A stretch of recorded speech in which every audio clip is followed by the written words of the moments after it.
Hello, bonjour, shalom, and welcome to Hi There. A culturally Jewish podcast powered by AJN. Hi there, like hi there, but with a little more life in it. 18 times more life, technically.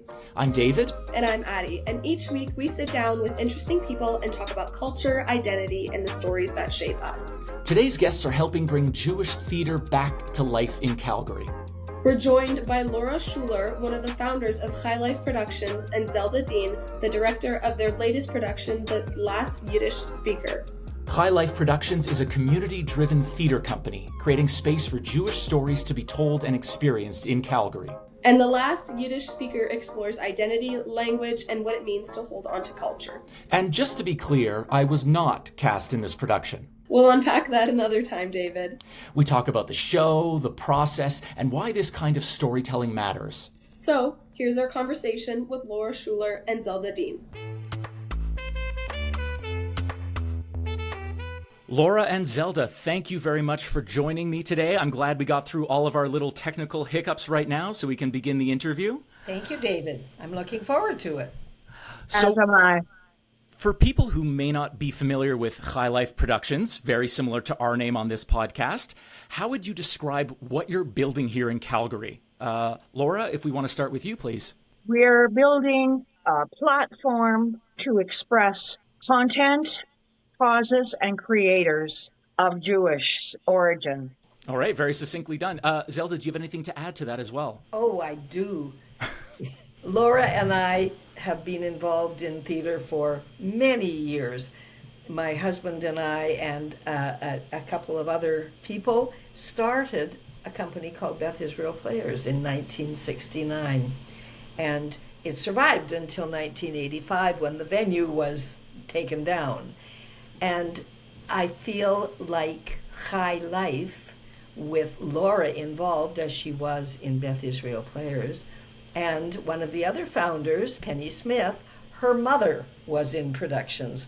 So talk about something, the circle going all the way around. Mm-hmm. I feel like High Life is a legacy of Beth Israel Players. What was the moment then when you thought, okay, we need Jewish community theater again in Calgary? What started that conversation? It's an interesting story, David. Long before I entered the scene, Tracy Smith, with longtime friend Ari Cohen, I guess had been brewing up this dream of reviving Jewish theater, which I knew nothing about at the time. However, serendipitously, I forayed back into theater after 40 years. Now, actually, Zelda, Beth Israel Players closed in 1986, not 85, with When their I was born, Our I'll just Song. add that. That's right. And I was asked by Dorothy Hanson to go into a play called Fiddler on the Roof, performed by a theater company called Painted Fish. I don't know if said, anyone's ever heard of that play. I'm sure, No one's ever heard of that play, and no one had ever heard of Painted Fish. At least I didn't hear of that company either. And I said, Dorothy, leave me alone. She says, no, you've got to. Come on out. And I hadn't been in theater for 40 years after Beth Israel Players closed its doors. And lo and behold, I saw Tracy again. Now, I've had what to do with Tracy because Tracy often would do readings with the Jewish Historical Society when I would do oral history programs and things of that nature. Tracy wasn't the only Jewish performer there, nor was I or Dorothy. There were several other Jewish performers in this Painted Fish production of Fiddler on the Roof. So here was this group of performers in this non-Jewish community theater doing Fiddler on the Roof. We were a bunch of strangers in a strange land. Tracy turns to me and she said, Laura, if we were to revive Jewish theater in Calgary, would you help us launch this theater? Well, it didn't take me a nanosecond to say, Tracy, if this is something you're going to do, I will help you. Well, she didn't stop with me. She went then to every single other performer, Jewish and non, and said, if we were to revive a Jewish theater in Calgary, would you be part of it? So, like the Field of Dreams movie with Kevin Costner, Build it Yes. and they will come. Every single person in that production of Fiddler on the Roof said, build it and we will come. Thereupon, that moment, I met Ari Cohen. I did not know Ari personally, but Ari, Tracy, and I sat down feverishly and we began to build brick by brick. Whereupon I phoned Zelda and I said, Zelda, you'll never guess what we're going to do. Can we sit down with you? So a few Zooms here and there, Zelda would talk us through what it takes to build a theater from nothing. Zelda, you've been part of Jewish theater in Calgary for decades. So what does it feel like to see this new generation picking it back up and putting it together again? It feels incredible, David. I run a Jewish theater company in Victoria. I don't know if you knew that, Bima Productions. And it didn't take long when I arrived here 30 years ago to get that going. Life took over for a decade, and then I thought, no, we need to do thought-provoking, passionate plays that look at life through a Jewish lens. And so the plays that I produce, and we have now done 40 productions in the 11 years, we're in our 12th season, which took me to the 160 point of how many plays I've directed. Wow. So I've been around a long time. I'm a really old one. So, and grateful that I am still doing it, still passionate about it. It's important that all voices are heard. And I fear in the arts right now that that's not happening and that's not being allowed.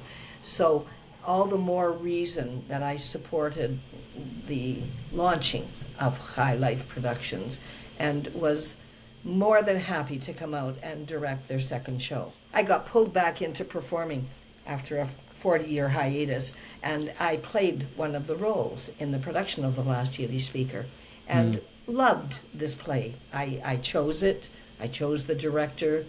Had no idea I'd be in it until that happened, and it's an amazing piece. So to answer your question, I feel incredibly proud and happy that there is again a Jewish theater company in Calgary, and I know it's going to thrive.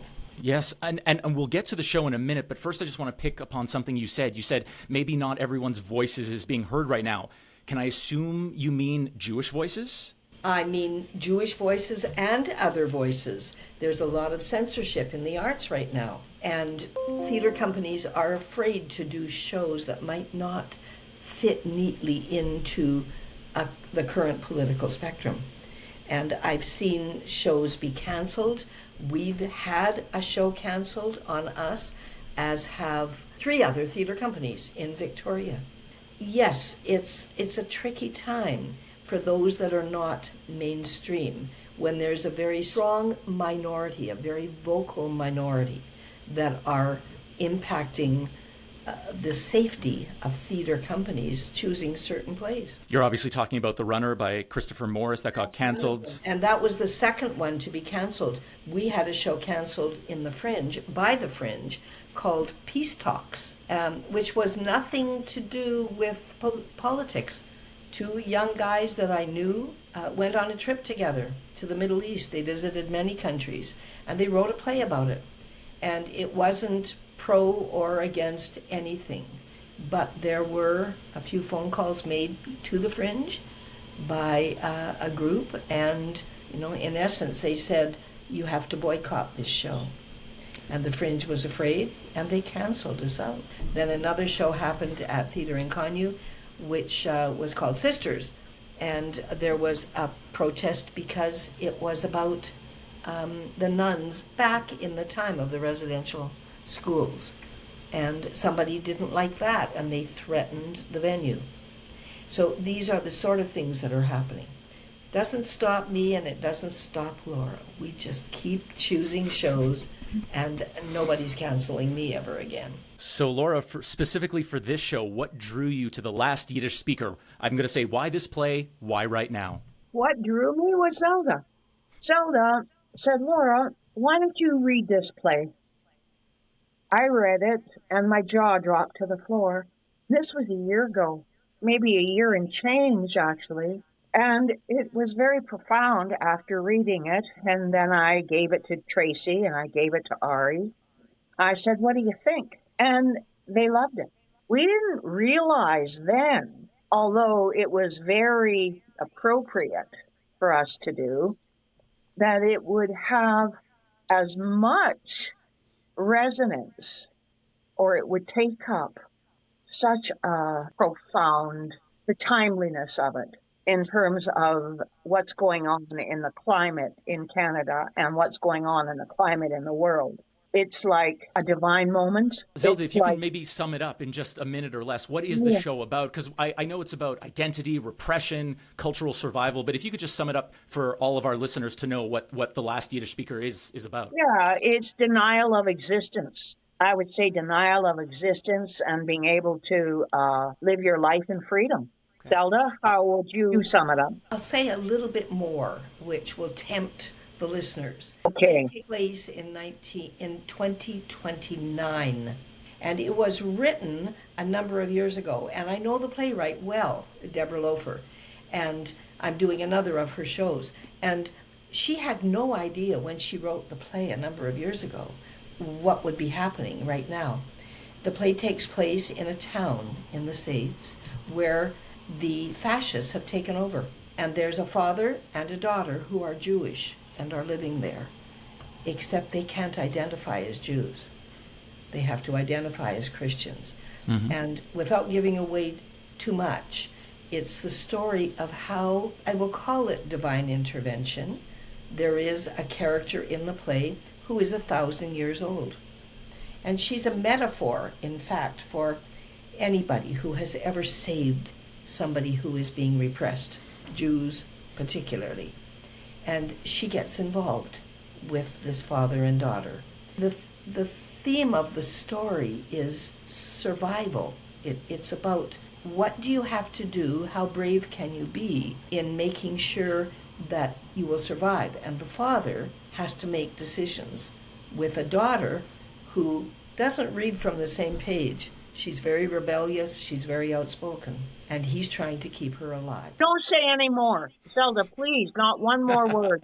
No, that is enough to tempt the listeners. It is enough to tempt me, for sure, to come and see it. In terms of the Yiddish language, Laura, what does that language represent to you, if anything? It's a language that speaks from the soul of ancestors, of culture, of heritage, of Mama Loshen. It's called the mother tongue.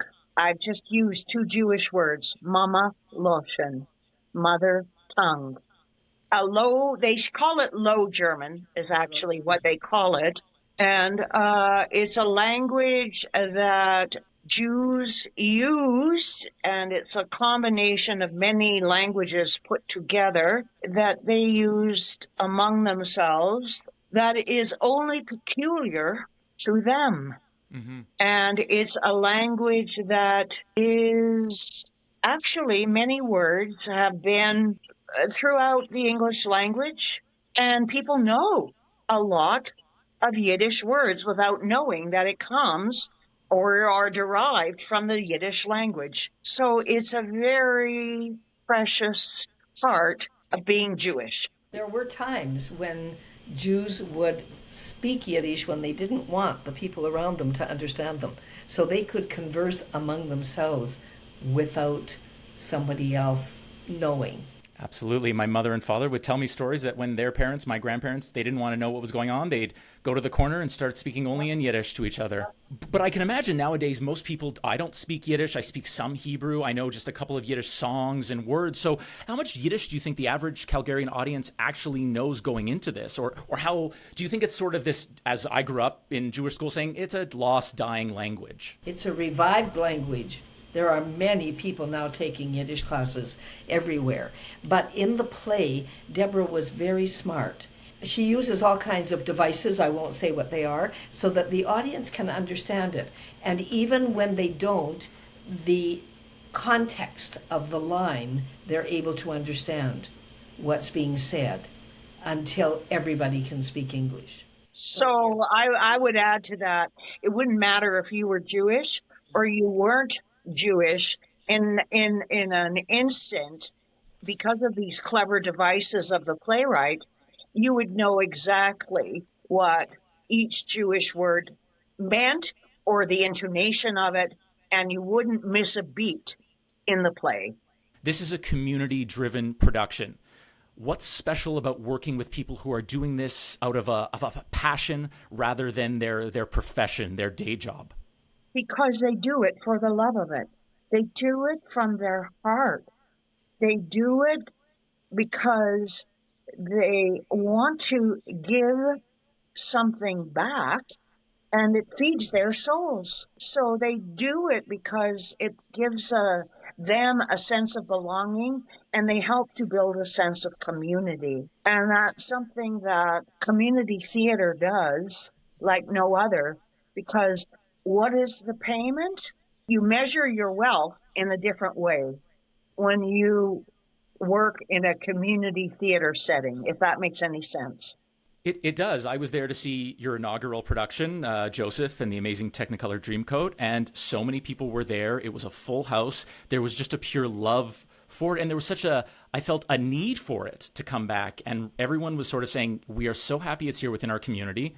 I've been thinking for a number of years that there should be some kind of Jewish theater community in Calgary, even though it is a much smaller population compared to Montreal, Vancouver, Toronto. So it was just really a wonderful thing, I think, to experience. The fact that a good portion of the cast were not Jewish in Joseph, and in Little Victoria, I don't have hardly any pickings of Jewish actors, and that is actually part of the mandate of Bima Productions, that we break down these barriers by inviting people in. And when we're doing shows like this show, you're chatting with the cast about history, about their feelings about things, their characters, the story. And what ends up is that there's such healthy dialogue between the theater company and the people involved in it. And all I know is that I've got a community full of people that are not afraid of Jews, they're not afraid of people that are gay, they're not afraid of any of it, because I do plays on every theme. There's one of the most important things about community theater, is that it actually gives a voice to everybody. Zelda, you've had to direct this remotely, I believe, this production, right? For the majority of it? It's been an adventure, David. Well, I want to know, what was that experience like doing this? I'm assuming you've done a lot of it on Zoom, right? Well, I have directed, of course, during COVID and other times. I've directed shows on Zoom for Zoom. And okay. I have never directed a show on Zoom that was live. And I think if I had thought through the logistics of this, I might have been better prepared for how challenging it was. We've now settled into a lovely groove. But in the beginning, there they are way off in the distance, and I'm looking at them on my little laptop screen, and they're looking at my face on a monitor with a microphone set there. Poor stage manager going crazy. And yes, it was a new adventure for me. Would I do it this way again? Probably not, after having done this one. But the cast is wonderful, as is the crew. And I'm out there for a week and a half before the show opens. They will be more than ready. They've been very responsive, very grateful, and I was able to cast some remarkably talented people. Lovely. Laura, when audiences walk out of this show, which opens very soon, what's the feeling or question maybe you hope stays with them? That history does not have to repeat itself, that you can think global and act local. One act of kindness, one act of tolerance, one act of acceptance at a time. You know, David, as challenging as this play is, it was one of Bima Productions' biggest hits. Can you imagine? It was our 38th production.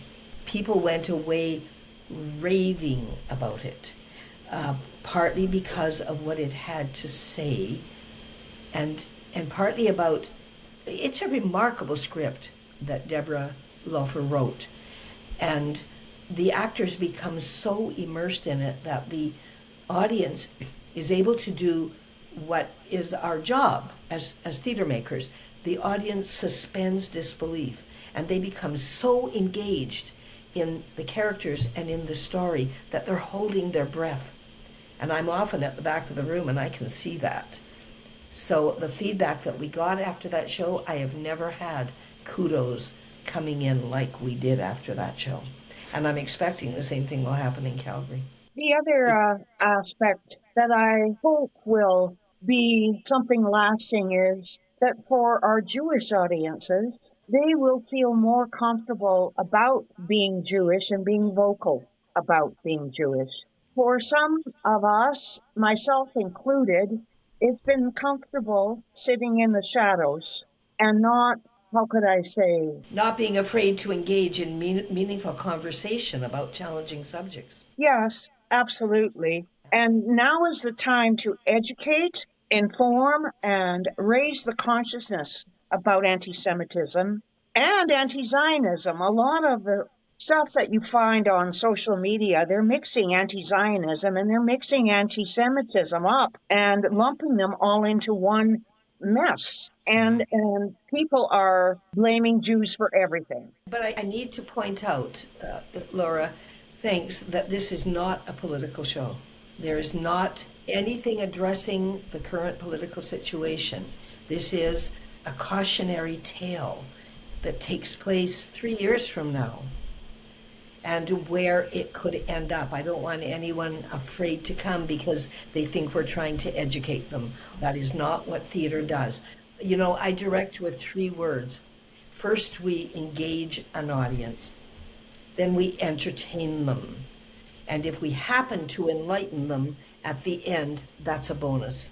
Well, I think what you've mentioned, Zelda, it's about the enlightening and the part about just feeling proud. That was my next question about how you think this play will land differently for non-Jewish audiences. You may have already answered it in the previous question. I'm curious though, do you think Jewish audiences will see this play at the end differently from a non-Jewish audience member? In Victoria, yes, they did, of course, because most of the Jews who came, and they only account for about 25% of our audience. 75% of our audience in Victoria are non-Jews. And the Jews had more backstories. They had more information. They understood history better. Where many of the non-Jews that walked out sad, with tears running down their faces, said, "We didn't know this. We didn't understand this. We don't read the news enough. We had no idea." So yes, the response was very different. In the press release, we asked them to bring tissues, so they might all be crying for different reasons. And finally, before I let you two go, how do your roles complement each other in this process, especially with Zelda being based in Victoria? And maybe where do you find you might clash, if at all? It's been an absolute gift having the opportunity to put on a pair of very comfortable shoes and to be back together again. It's just been an opportunity to pick up where we left off, like no time has passed. I agree.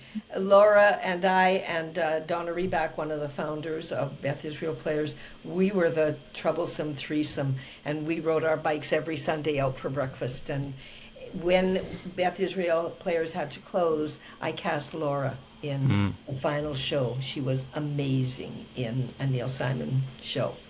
So there was no discomfort to me. This was, I think the best word I can think of is, this was a gift for me to be able to help this company to grow, to reconnect with people I love like Laura, and to do my passion that I've been doing for 50 years, which is addressing hate and racism and anti-Semitism and homophobia and all of them. That's what I do. That's my life's work.